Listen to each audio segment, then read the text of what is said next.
A very warm welcome to the World of Lord Russell podcast talk show. And today's show is a man forever etched in Yorkshire cricket history, which captures the life of a British entrepreneur and the current chairman of Yorkshire County Cricket Club.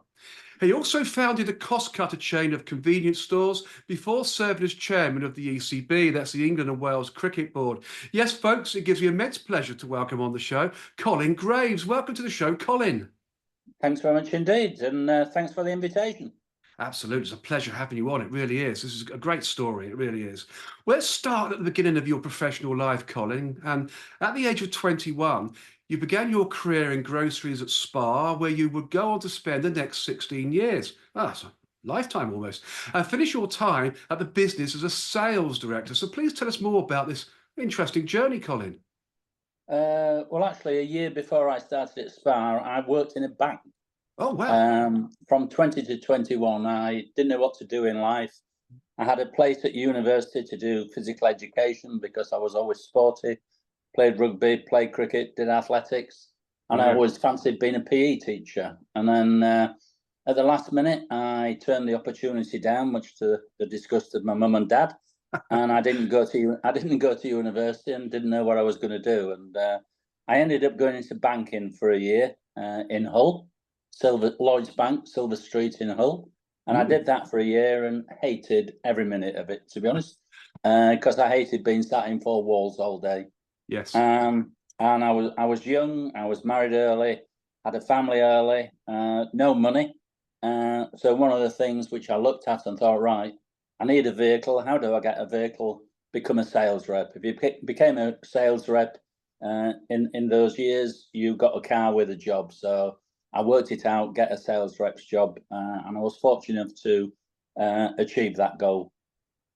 Brilliant. Of course, the good thing about getting a car in those days, as a company car, you didn't have to pay tax, did you, on the car? No, you didn't. It was a great perk, and from my point of view, that's why I applied to get into repping, and I managed to get into the grocery trade with a company called Jarman and Flint in Hull, who was a Spar wholesaler.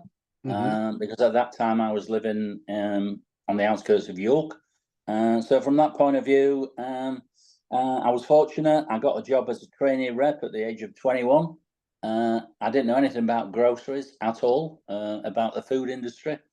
But I learned very quickly, and by the time I was 30, 31, I was sales director. So I worked my way through from bottom to the top in virtually 10 years, and had a great background and training in the retail trade.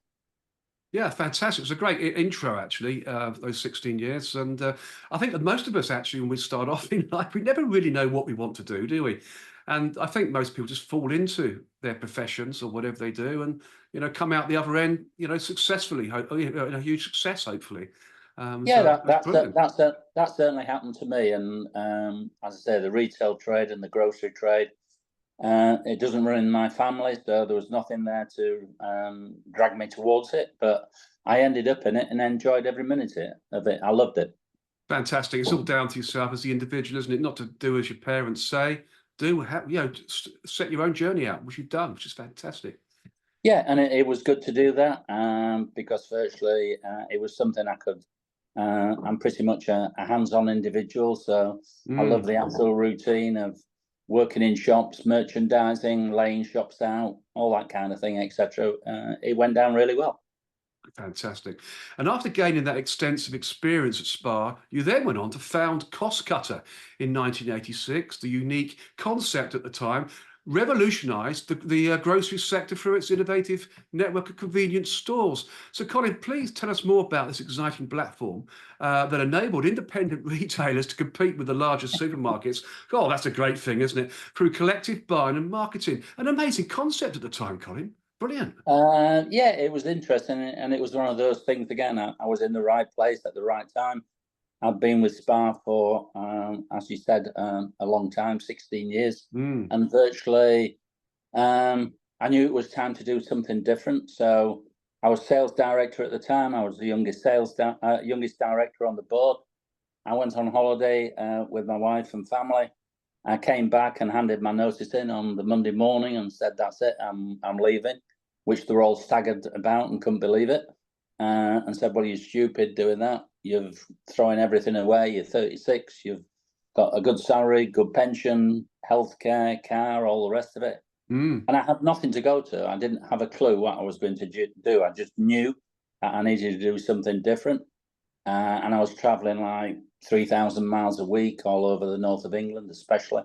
And my wife virtually said to me, well, if you carry on as you're doing, you're going to kill yourself in the car one day. So why don't you look at doing something different? Very wise advice. Very wise advice from your wife. Yeah. It was actually, but as I say, I had no idea what I was going to do. I went on a cricket tour for 3 weeks. She said, go away and get your head in the right place. So I went on a cricket tour down to Gloucestershire for 3 weeks, played cricket for 3 weeks on a tour, had a great time, scored a lot of runs, enjoyed every minute of it.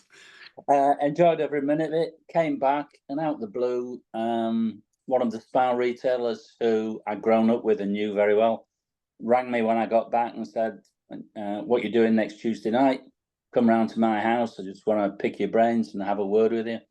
And when I went round to his house, he lived just round the corner from me, there was 20 of the ex-spa retailers who were all there waiting to talk to me and see me. Wow.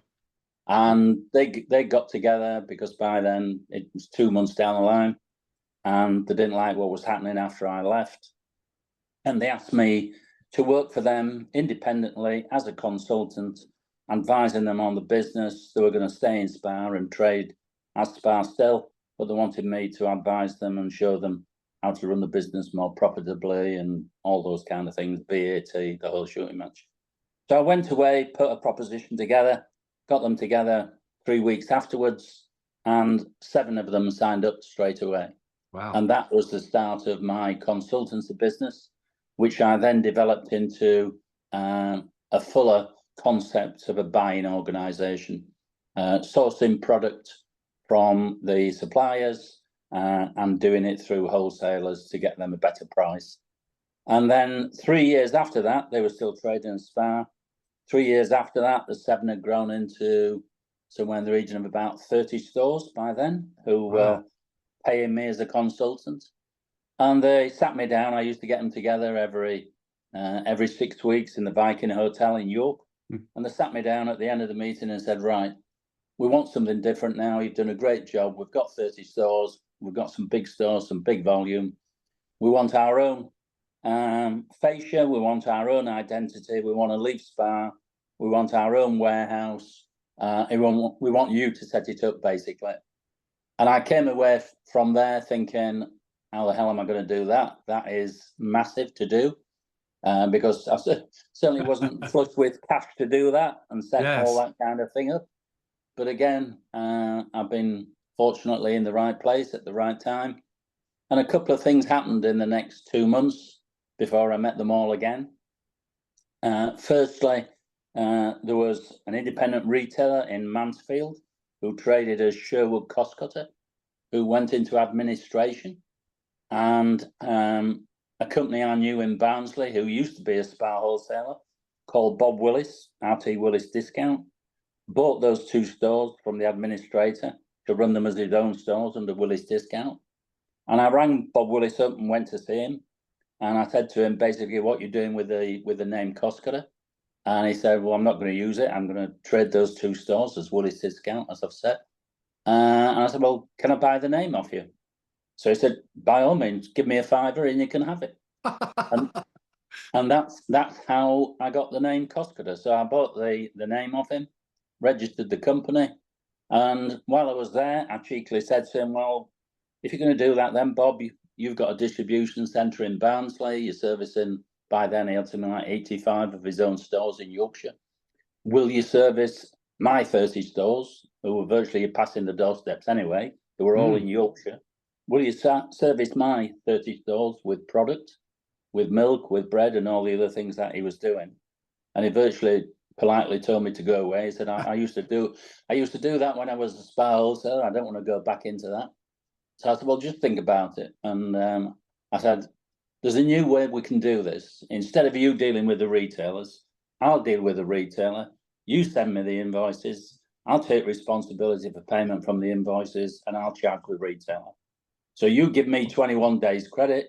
I'll give the retailer 14 days credit and the responsibility of the invoice is mine. And for that, I will charge the retailer a 1% gross profit margin. And he looked at me and said, come back in 2 weeks and see me. So I went back to see him in 2 weeks' time, and he said, right, we'll give it a go for a year and see how it goes. Wow. And so I went back to the retailers 2 weeks afterwards. So I said, right, there's your name, there's your face, your cost cutter, and there's your distribution coming from Barnsley. It's within the territory that you all operate in, and that's how Cost Cutter was established. Incredible! What a story!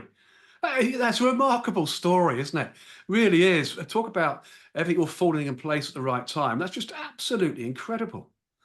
It was one of those things that it just happened. Yes. But by doing that, I took an enormous risk, because if that strategy had gone wrong, because if ever I had a debt in the first 2 years where the retailer didn't pay me and I couldn't pay Bob Willis, then I would have had a massive problem.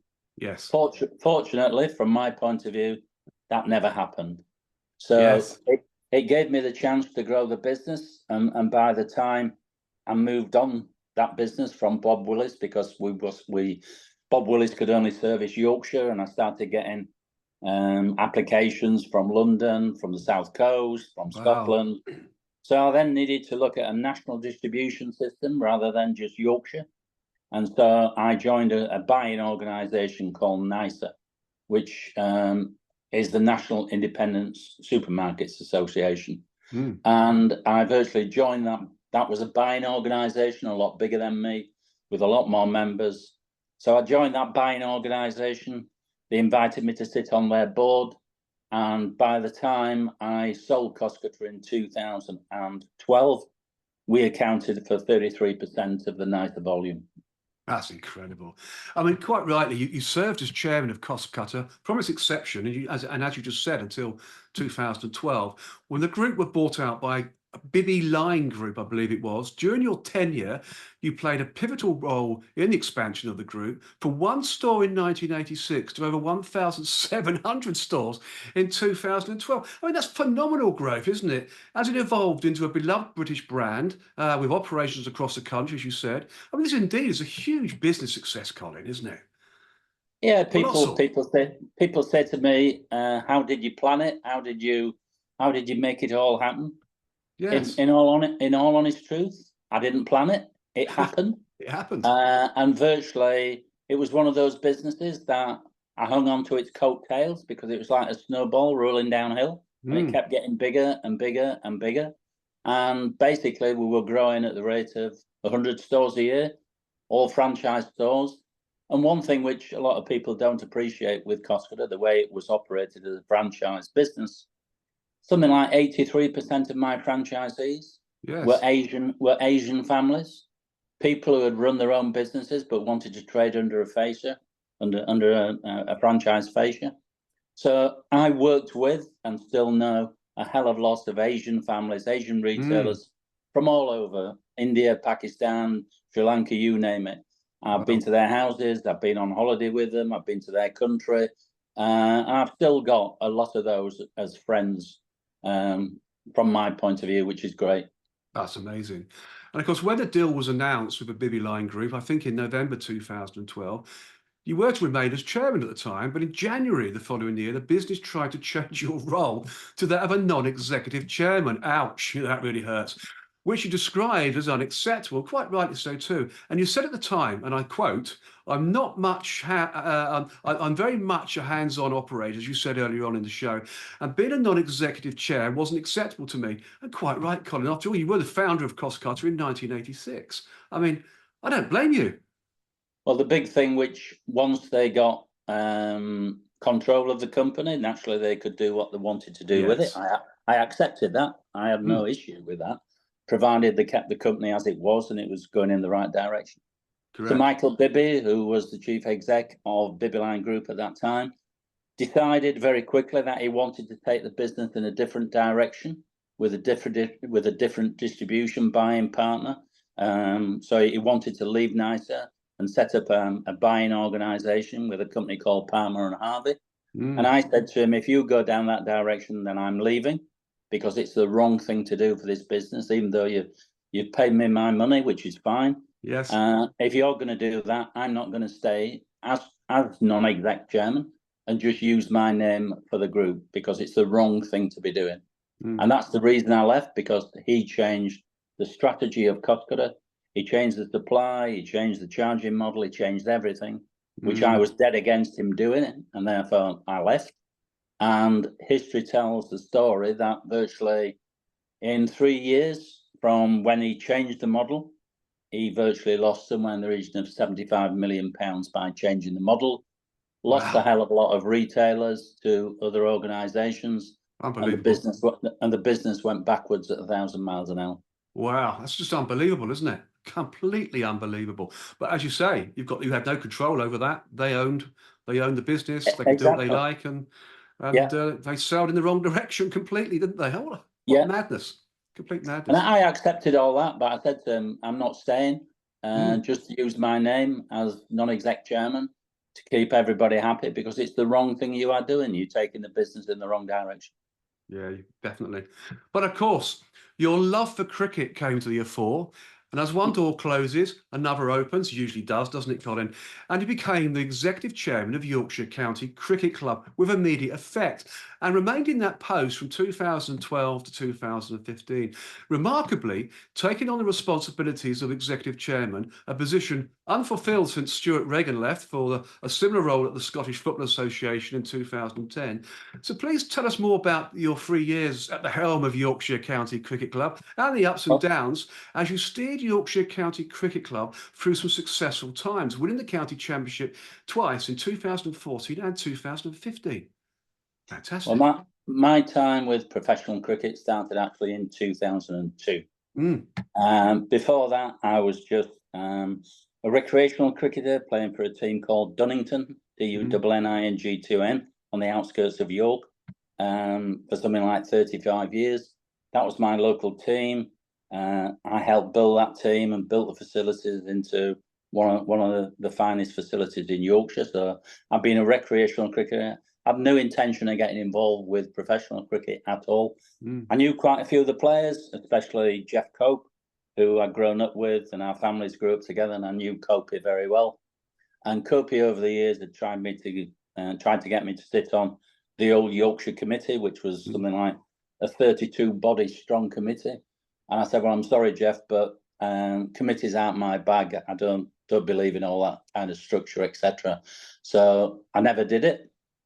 So in June 2002, I think it was May or June anyway, Copey rang me and said, and I was running Costa at this time, as you've already said, so yes, I had a full-time job anyway in York. Copey said, "What are you doing tomorrow? I'd like you to come to Headingley. We've got a few issues with the club." So I turned up at Headingley the next day, and the story is that on that day, there was the regional director of HSBC Bank, who was my, funnily enough, regional director for cost cutter. I used the same bank. Right. So he said, "Thanks for coming.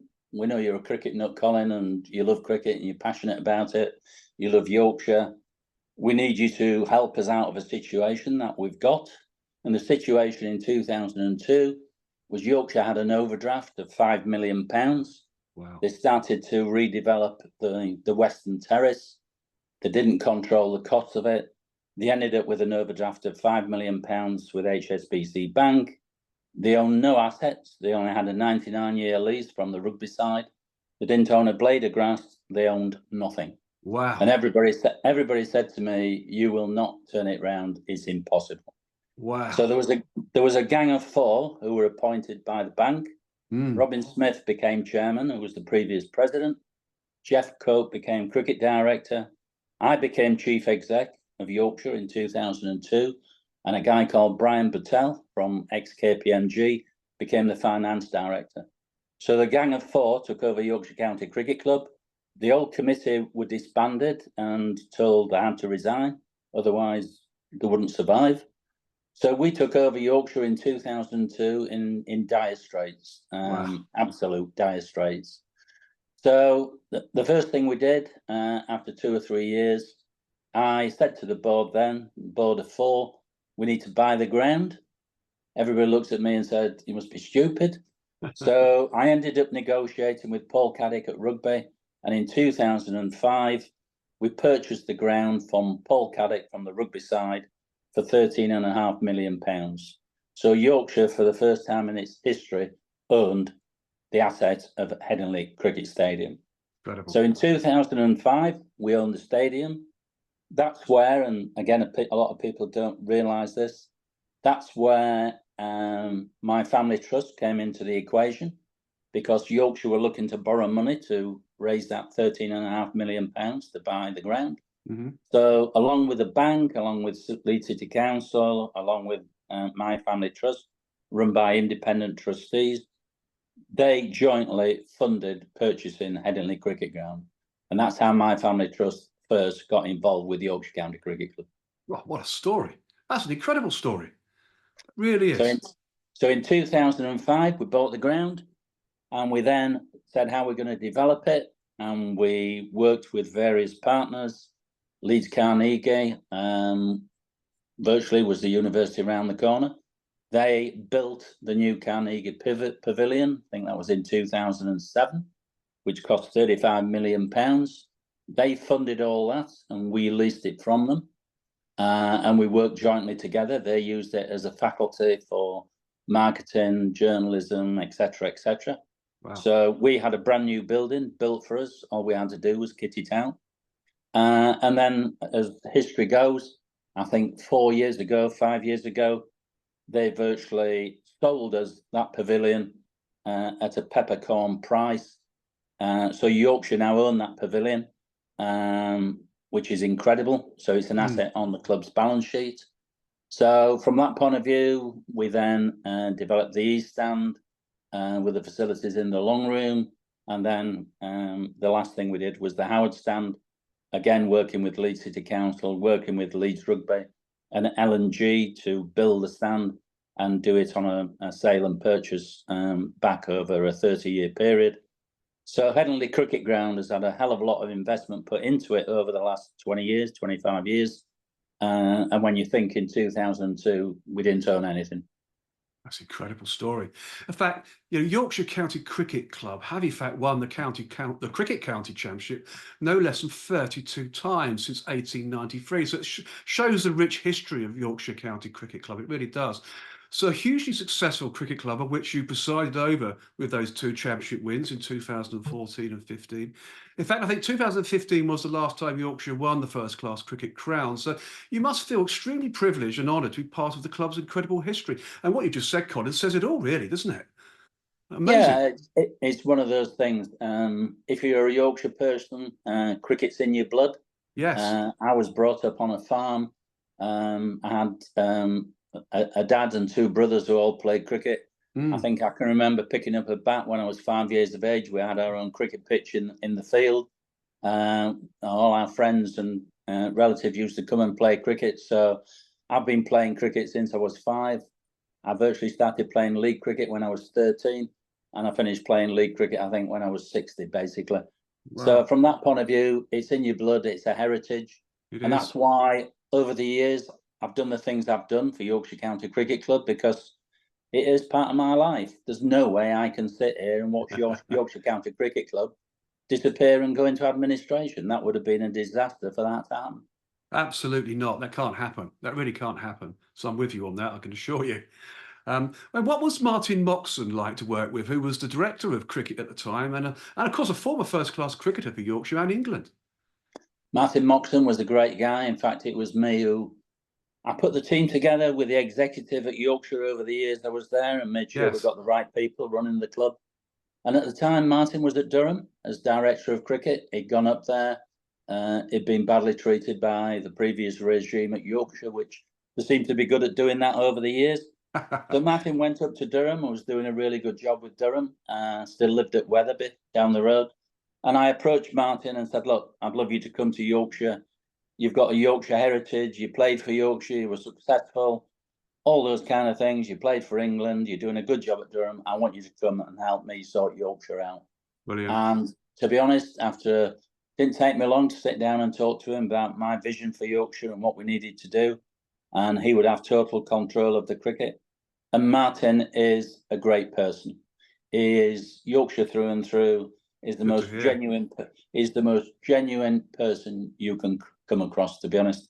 And Martin, and I know all the things that have been said and printed over the last 3-4 years. Martin Moxon has not got a racist bone in his body and won't know how to be racist. Yeah, well, I've heard about all of that stuff, and to be fair, I've kept it out of this script because it's just what gets printed in press by the press these days, and in newspapers and the like. It's just unbelievable, isn't it? It really is. It's sad, to be honest. Press. It's sad what's happened, and a lot of people have been, in fact, their lives have been ruined by it, to be honest, and the families have been damaged, and the careers have been taken away from them. And there's a lot of people out there, 25, 30 people, who's been badly affected by it all. And that was another reason for me to go back to Yorkshire, is to make sure that these people somewhere down the line can be rehabilitated into a scenario where they can hold their head up high, because they deserve that. Yeah, I quite agree with you. Enough to be said about the gutter press, I'm afraid. It's terrible in the UK. It really is. It must be one of the worst, press environments in the world, I think, this country. But anyway, enough said about that. And of course, in your time as executive chairman of Yorkshire County Cricket Club, you had the honour of working with 2 other Yorkshire County Cricket Club icons and legends, with club presidents, and this guy needs no introduction, Sir Geoffrey Boycott, of course, in 2012 and 2014. What a gentleman. And of course, the fantastic umpire Dickie Bird in 2014 and 2015. These are 2 huge names in cricket, and quite simply need no introduction, of course. Huge characters with huge personalities. So there must be some great moments and stories you could share with us, Colin. Geoffrey Boycott, Dickie Bird. There has to be, doesn't there? Well, to be honest, there's even more, because virtually from my time at Yorkshire, the presidents I served under, and this is going to make you sit up, was Bob Appleyard. Oh, wow. Brian Close. Oh, Brian Close. Ray Illingworth. Oh. Geoffrey Boycott. Of course. And Dickie Bird. So those are the presidents I was honoured to serve under. And I got to know those people really, really well. And they're just, again, genuine Yorkshire people who are passionate about Yorkshire cricket. And like me, they live and breathe Yorkshire cricket.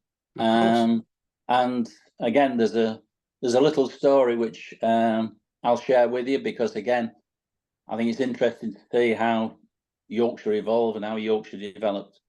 When I went to Yorkshire in 2002, those people I've mentioned, the ex-great players, were not on friendly terms. They were very divided. They had ups and downs between one another over the years.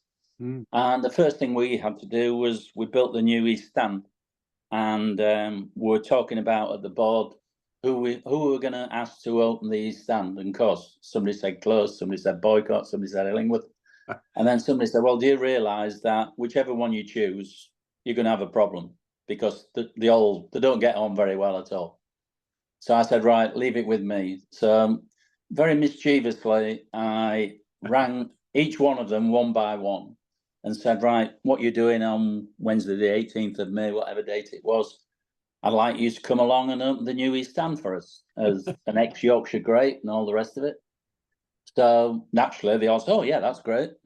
I'll come and do that gladly. But I didn't tell them at the time that the others were coming as well. So we ended up with all 7 of them turning up that day to open the East Stand, and they did it jointly together. And of course, when they looked at me, they could have killed me, I think. And as I say, you've really dropped me in this. But what I had organised is a lunch for them after they'd done the opening ceremony together. I organised a lunch for them, put a lunch on where they could sit down and talk, and I just started it off, and then I left it to them. And those guys stayed there together until about 7 o'clock at night. And from that day onwards, they became friends. Wow. They got to know one another better. They virtually severed the differences, and they worked together and did everything to help me develop Yorkshire into what it was. And they then took on the presidency when I asked them, because they could only do it for 2 years. So one by one, they became presidents of the club. And we all worked together to get Yorkshire into where it was in 2014 and 2015 to win consecutive county championships. Absolutely. Oh, what an amazing thing to do. Oh, yeah, it was mischievous, but actually a brilliant, brilliant process, wasn't it, really, Colin, to be honest? You did very It well with that. I like it. A man it after my own works. heart, you are. It works. Fantastic. And of course, you were also elected Deputy Chairman of the England and Wales Cricket Board, the ECB as we know it, in April 2013. And in 2015, you succeeded Giles Clarke as Chairman to serve until 2020. Another massive role to play in cricket, Colin. And of course, you were still the Executive Chairman at Yorkshire County Cricket Club whilst you were Deputy Chairman at the ECB. I mean, how did you juggle those responsibilities? Well, what happened in those days, it's changed since now, the way you got elected onto the ECB board, because in those days, the ECB board was made up of 4 county members. It was made up of MCC. It was made up of 4 independent directors. So it was a different structure. And the way you got elected onto the board was the county chairman used to have an election. So you virtually had what they called 2 Cat A and 2 Cat C members. So when it came to the Cat A's, the international grounds, coming to an election for their representative, I got asked by the others to put my name forward and represent the Cat A grounds, which was an honour from my point of view, because I didn't know any of them from Adam, to be honest. I'd just come into it new. So they asked me to go on the board and represent the Cat A grounds, which I did, along with the 3 other county chairmen at that time, which was Peter Wright, Ian Lovett, and Andy Nash at Somerset. So there was 4 of us who represented the counties. There was Matthew Fleming at MCC. And then virtually that's how I got elected on the board. And then after 2 years, the deputy chairman came up for a renewal.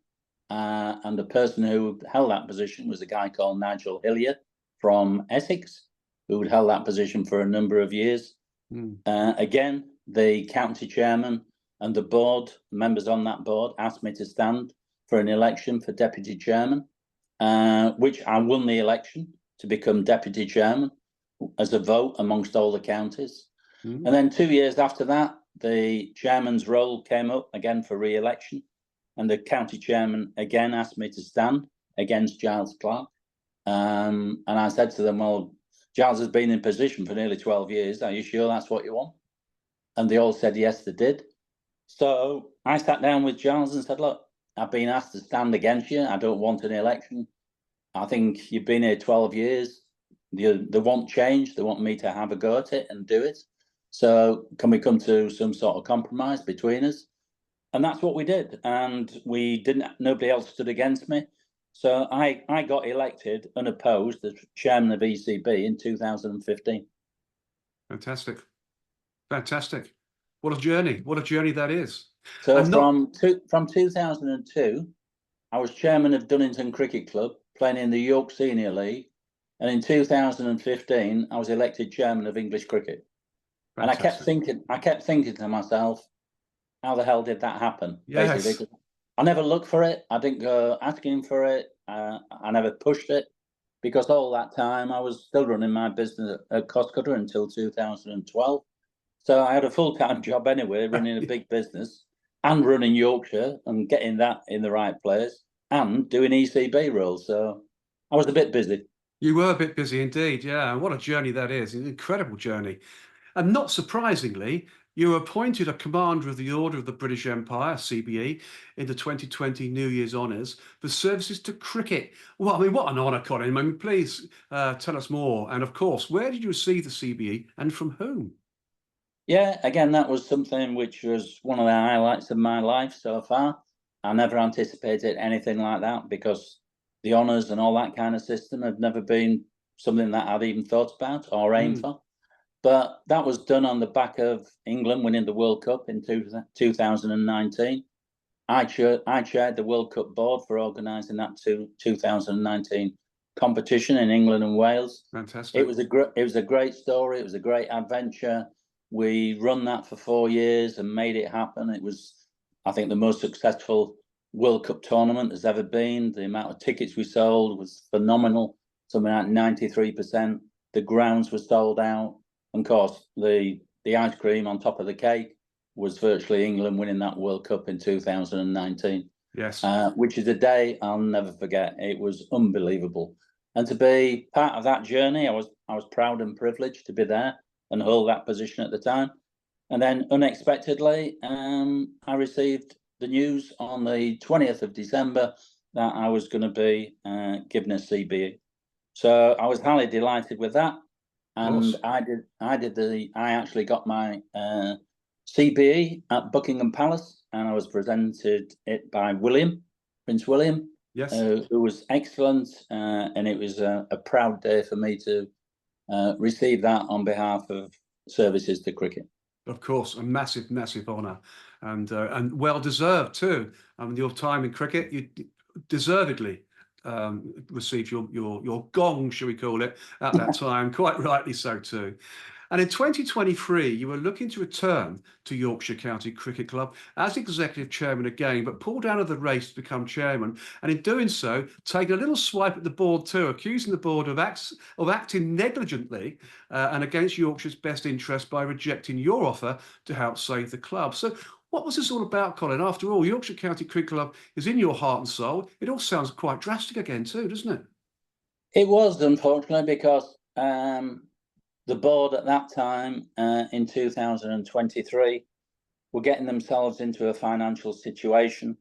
They were looking to refinance the club, which was well known and well documented throughout the press and everywhere else. And I got asked by the board in February 2023 if I would look at putting an offer into them to refinance the club and what that looked like. I put that offer in, and it dragged on and dragged on and dragged on till about June time. I was getting mixed messages. I was going nowhere with it. So in June, July time, I just said to them, look, you must have better offers on the table. I've got other things to be doing, so I'll withdraw my offer and you carry on doing what you're doing to refinance the club, and good luck to you. And I'm there in the background if it doesn't work out. So I withdrew my offer on that basis because I had no proper communication from the board. And that's why I said they were acting negligently, because they hadn't even sat down and really talked to me about what the offer was. Yes. Or how I envisaged it would work, which was disappointing, especially with my track record, both at Headingley, at Yorkshire and at ECB. So that's why I said the comments I made, and I've stood by them. So virtually the next thing I knew was it came to the end of November, and I got another phone call from a board member who said, look, we thought we had a deal on the table to take over the club and resolve our financial situation. Looks as though it's fallen away. Would you like to put in your offer again to help refinance the club and take it forward? So I said, yes, I would, but I said it would be a different offer with different things attached to that offer. But I said, yes, I would. So I put that offer in about 7 days afterwards. And then that went on until virtually just before Christmas. And then just before Christmas, they accepted my offer with all the conditions that were with it to come back into Yorkshire to try and sort the mess out that had been established. Absolutely. And I think the term cash-strapped was used earlier this year as well around Yorkshire County Cricket Club, which is a dreadful thing to go, because you did it. You went through all this in 2002 as well, didn't you, Colin? And you're back to the. It's gone a full circle almost. A really sad situation. And well, I'm sure that really is it is a sad situation, because in real terms, for that to happen, you couldn't have written that script. But basically, when I got re-elected by the members to come back as chairman on the 9th of February 2024, yes, I went back in there and virtually found a £7 million black hole, which was absolutely huge, considering that from 2015, when I left Yorkshire, to 2021, that business had made a profit every year, and it had paid its debt down from £23 million in 2015 to £15 million in 2021. So it paid £8 million worth of debt down, been profitable every year, been successful on the field, and everything was going in the right direction, and it ticked all the boxes regarding what we were doing as a cricket club. Fantastic. Yes, indeed. I mean, you succeeded the interim chair, of course, Baroness Tanny Gray Thompson, who's a mutual friend, of course, who will remain on the board as a non-executive director, and previous chair Harry Chaffley. I think I pronounced his name right, but correct me if I'm wrong. And of course, the Yorkshire members accepted a loan offer that you've just said to the Debt Ridding Club from yourself and your consortium. And of course, you previously served as executive chairman as well and helped save the club from the financial ruin in 2002, as we just said. You could say you are, and I'll use this term now, forever etched in Yorkshire history, the title of this show. It's a wonderful story, isn't it? You're back there again. It is. And if somebody had written that story, I wouldn't have believed them. And I don't think many people would have been. The previous board, to be honest, got into this financial difficulty, and all of them now, Baroness Tanny Gray Thompson, they've all now left the board. We've got a total completely new board. Harry Chapley stood down. So we brought people in like Philip Hodgson, who used to play cricket for Yorkshire. Yes. Philip ran the MCC Foundation very successfully, steeped in Yorkshire history on cricket, a sound, solid businessman as well, and he's put money into Yorkshire to help us through financial situation. We've got people like Sanjeev Gandhi, who sat on the 100 board when I established the 100 at the ECB. Sanjay's a very wise counsel, very astute businessman. We've got people now like Catherine Shriver-Bunt. We've got Karen Woodhouse, who virtually is at the LTA and has worked in rugby league. And then the other person I brought in was Sanjay Patel, who was the managing director of the 100 and worked with me at the ECB. And then the last one is Ian Townend, who represents the members on the board. Again, Ian's steeped in cricket history in Yorkshire. Both he and his son played cricket, recreational cricket, successful businessman. So what I've tried to do is to get a very tight-knit board together who understand the Yorkshire, understand cricket, understand business, what it's all about. And we are now starting to get to grips with it and turn it around. That's fantastic to hear. It really is. I mean, you did say, and I quote, it was your intention to work tirelessly with the board to resolve the financial position in which the club currently finds itself and to restore financial stability and sustainability to Yorkshire cricket for generations to come. You also stated at the time, and I quote, it is my personal pledge to members and to the entire Yorkshire public that regardless of background, community or ethnicity, all will be welcome in the fully inclusive culture and environment of Yorkshire County Cricket Club. And in addition, there will never be any exceptions. Lessons have been learned and will continue to be acted on as we move forward and focus on the future of our great club. A huge task awaits you, Colin, doesn't it? But beautiful words. Absolutely fantastic. Yeah, it is a huge task because virtually what we've gone through from the racism situation that we've experienced. I think everybody's learnt lessons by that. We have now got structures in place and people in place for EDI, for equity, diversity and inclusion. We've got now a separate department who runs that. It's gold standard, to be honest. I went back in there and it is really gold standard. It's top of the tree. Our safeguarding people regarding the children and the kids and everybody else that come into cricket and made sure we look after them properly. Our whole structure is changing dramatically with the pathways. That's going to be redefined as a proper pathway. So yeah, there's a massive job to do in there. But the culture now of that club, I can assure you, is open to everybody. We welcome everybody at Headingley. And Yorkshire County Cricket Club, I can assure you, is certainly nowhere near being any racist institution whatsoever. Yeah, I completely agree, and I fully accept that's the case. I really do. So huge luck with that, and hopefully the muddy waters that were created by press in recent years suddenly subside, and you get some good press coming through in the end about Yorkshire County Cricket Club because they are a great club. I mean, you are truly a great man, Colin. There's no doubt about that. Your heart, mind, and soul is in Yorkshire County Cricket Club, and that's coming across really on this show as well. It's good to hear. It's fantastic. Thanks very much indeed. No, you're absolutely welcome. Now, back to business. There's back-to-back business here. Business and sport always go hand in hand, I always find. Now, back to business. For the last 6 years, you have served as chairman of the advisory board of NISA, a key partner of Ascona Group, in keeping with Ascona's strategy to develop the next evolution of roadside retail destinations with first-class or first-rate convenience stores. I understand, Colin, you will also play an invaluable role supporting the executive team to realise its strategic ambitions. This sounds like a great venture, Colin. Yeah, it is. The person virtually who's the MD and the CEO of Ascona Group is a guy called Darren Briggs. So I've known Darren for 20 years. His background is in fuel retailing, petrol stations. And when I sold Cockcutter, he had a couple of stores then. Since then, he's grown and developed into, I think he's now got 75, 76 locations around the UK.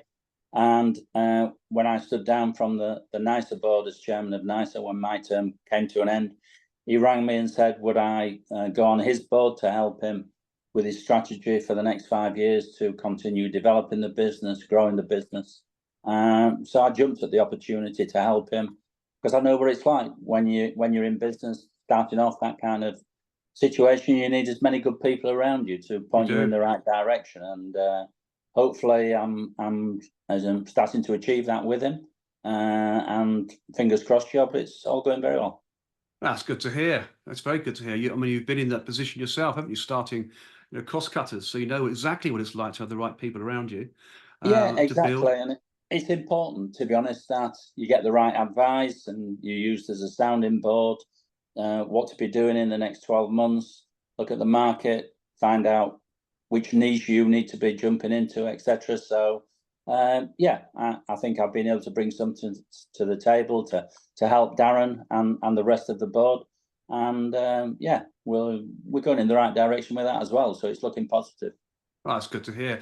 And of course, to add additional credence to your role at Ascona, Darren Briggs, as you just mentioned, the founder and chief executive officer of Ascona Group, commented, and I quote, "We are thrilled to welcome Colin to the Ascona family." Oh, that's a nice word, isn't it? His unparalleled expertise in the convenience retail sector and visionary leadership are exactly what we need to help us execute our strategic ambitions. As a fellow founder of a business, Colin's track record of success at Cost Cutter speaks for itself, and we are confident that his insights will be invaluable to us all as we continue to innovate and expand our world-class operations across the country. I mean, that's some accolade, Colin, isn't it? You must feel proud and honoured to be thought of so well in your field of entrepreneurial business insight and delivery. It's incredible. Yeah, when people say that, I have to pinch myself and think, is he really talking about? Is he really talking about me? Well, of course he is.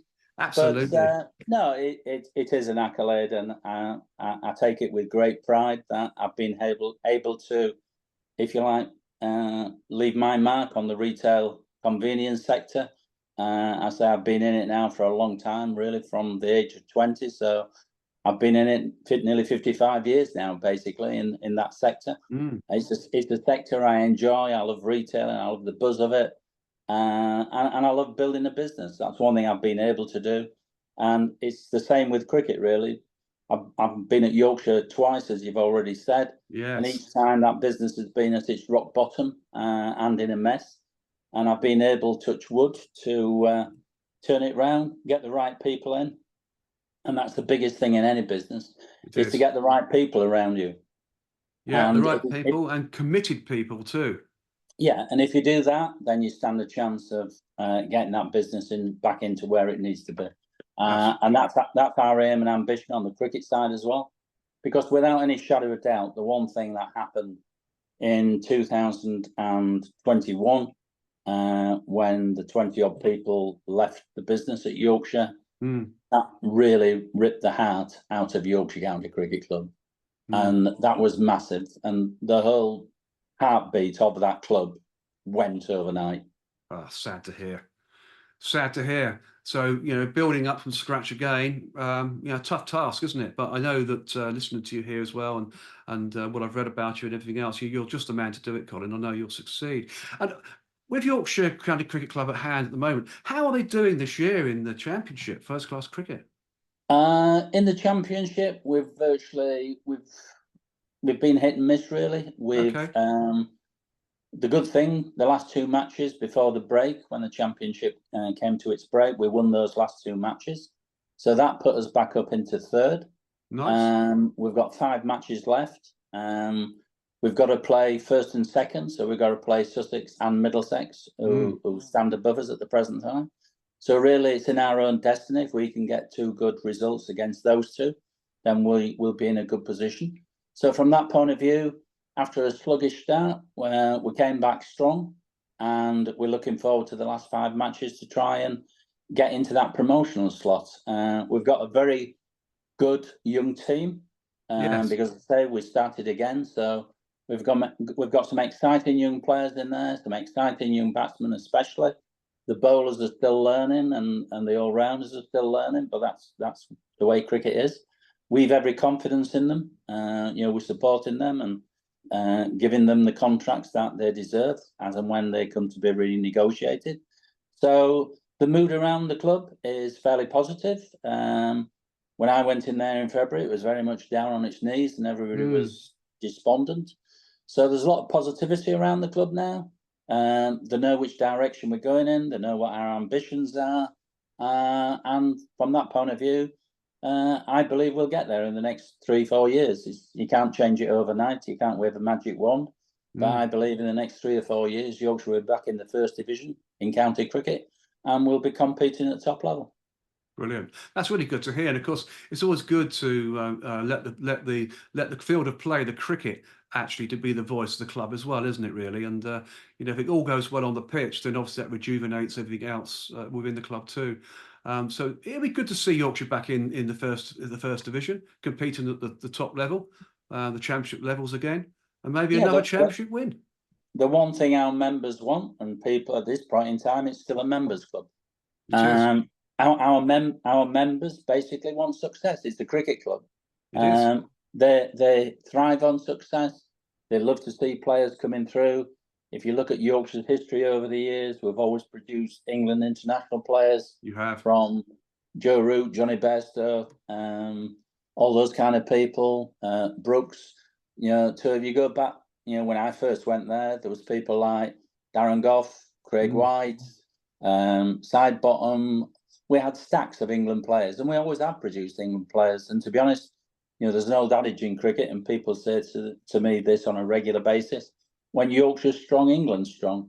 And from that point of view, that's what I've got to do. One of my jobs before I move on is to make sure we get Yorkshire strong, both financially and back on the field. Absolutely right. And of course, going back in the day, to play for Yorkshire, you had to be born in Yorkshire, didn't you? That's not the case anymore, is it? I'll tell you some funny stories. I've known guys who live in Yorkshire or in Lancashire too, and they used to cross the border to go into Yorkshire to have their babies, the children born, to ensure they could play for cricket for Yorkshire if they were good enough. I mean, there's wonderful little stories, aren't they? They really are fantastic. Oh, the number of people over the years who's come up to me and told me their own individual stories of what the mum and dad did to make sure that they were born in the county, to make sure they qualified for the county. Some fantastic stories. People would even travel from abroad to make sure the children were born within the county, which is great. But that's all changed now, and it's changed for the better, to be honest, because it had to change. It was too insular in many ways because the world's changed. It's a different world these days. It is a different world, yeah, and that did change quite a number of years ago too, didn't it? Because you can be anyone now and play for Yorkshire as long as you're good enough, of course. Doesn't matter about where you're born. And we were the last county who actually took on overseas players. Our first overseas players, and again, a lot of people forget this, was Sachin Tendulkar, and he was the first. He was the first overseas player that came to play for Yorkshire. But we were like 3, 4, 5 years behind other counties who'd done it for years. Yes. So you've got to move with the times, haven't you? These days, you really have to. As you say, it's a different world, and you've got to move with the times. Traditions somewhat have to be removed, don't they? In these instances.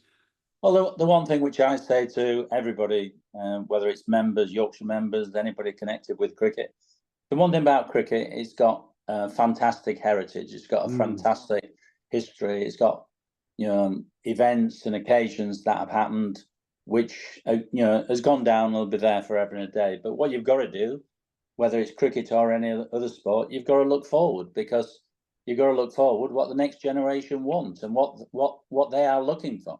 Exactly. And if you don't give them it, then they'll go somewhere else. So from my point of view, I keep saying to everybody, fine, look backwards, enjoy it, but don't dwell on it, because the future is looking forward. And none of us know what that's like, but the way society is moving and the younger generation are moving, their attention spans are very short. So from that point of view, that's where the short game, 20 over competition, the 100 competition, is favourable to them, because that's what they want. Exactly right. And I think some of these short ball competitions now are quite fantastic. I was watching the World Cup recently, and of course, even the USA have a side now. Of course, they played England, didn't they? And England beat them quite convincingly, I think, in the quarterfinals. Yeah, the big thing about the USA, and again, a lot of people don't appreciate of why cricket in the US will develop, is because it's virtually built on Indian expats who have gone to the States, and a lot of these Indian expats have now become wealthy individuals in big businesses in the States who want to build cricket grounds. There's going to be somewhere in the region of, I think, 7 or 8 new cricket grounds built in the next 5 years, all 25, 30,000 seater stadiums built across the US. And when you get that, then cricket will become a force to be reckoned with. It'll have finance from financial investors. It'll have players who'll go play over there. The worrying thing from an English point of view is, for the first time ever, we're going to have competition in our time space, because it's the first one in the Northern Hemisphere. All our other competitors play in the Southern Hemisphere. If US come on board, which they're going to do, they're going to be playing during our cricket season. Yes, indeed, and Canada too, as well. They've got a side, haven't they, that play? So there's two huge potentials in our time zone, Northern Hemisphere. They have. And do we dare believe that maybe USA will become world champions at cricket? It's possible, isn't it? Put it this way, you wouldn't bet against it, because at the end of the day, if the finances are there to build a stadium, give the support, attract the players, pay the salaries, money will talk to that degree. And what we've got to do is make sure our game is strong enough, resilient enough to compete against it. If it's another competitor, we've got to meet that head on. Certainly have. I just hope Yorkshire County Cricket Club are at the heart of it too. No Yorkshire, no England. It won't be for the lack of trying, that's for certain. I can quite believe that too, Colin. I really can. So what is next in the world of Colin Graves? You've lived a really productive life. I mean, what else is there that you could get your fingers into, your mind, your heart? To be honest, I've got enough going on with my life at the present time. Certainly have. I've got my family. I'm fortunate. I've got holiday places in Portugal and Barbados, which the last year I haven't been able to go because I've been so tied up with all this. But at my time in life, and I've said I'll do this for 2 or 3 years to make sure that Yorkshire's set up financially and on the playing side. And in 2 or 3 years, when all that's done, I will move on and leave it to the next generation to take it to the next level. So from my point of view, I'm enjoying every minute of it, but I can't keep doing this forever and a day. Everybody's got a time span, and my time span will come one day. Absolutely, we all can't go on forever, but you've had an amazing life, an amazing life journey in business and in cricket. I mean, the cricket's been incredible.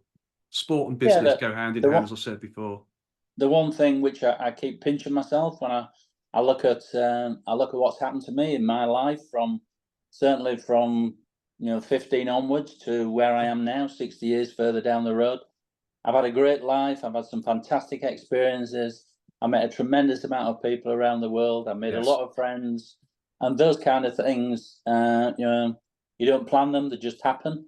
But the one thing I've always been able to do is give everything I've done full commitment. I throw myself into it 200%, and I enjoy working with people and getting good people around me and having some good experiences. And that's what I've been able to do. And I want to continue doing that until somebody says to me, taps me on the shoulder and said, time to put your feet up. Yeah. Absolutely. Yeah. Keep going whilst you can, Colin. I quite agree with that. Yeah. But as always, we've done the hour, just over. Time goes really quick, Colin, doesn't it, when you're enjoying yourself? It really does. That's gone really quick, to be honest, and Oh, I've enjoyed every minute of it. Yeah, I have too. It's been a fantastic discussion, great show, and it's great to hear your views around your business entrepreneurship, and of course cricket in general. Wonderful, wonderful, wonderful, wonderful stories. And as always on the World of Lord Russell podcast talk show, we could talk forever, Colin, I'm sure, about your life in business and in first-class cricket. I could sit here, to be honest, for another hour, 2 hours, telling various stories of what's happened to me through those last 60 years. Well, maybe we'll get you back on again. We'll do a Colin Graves episode 2. Why not? Because you've got a huge history, and it's and I'm sure, I know the listeners will love listening to this, because it's been a remarkable show. It's incredible.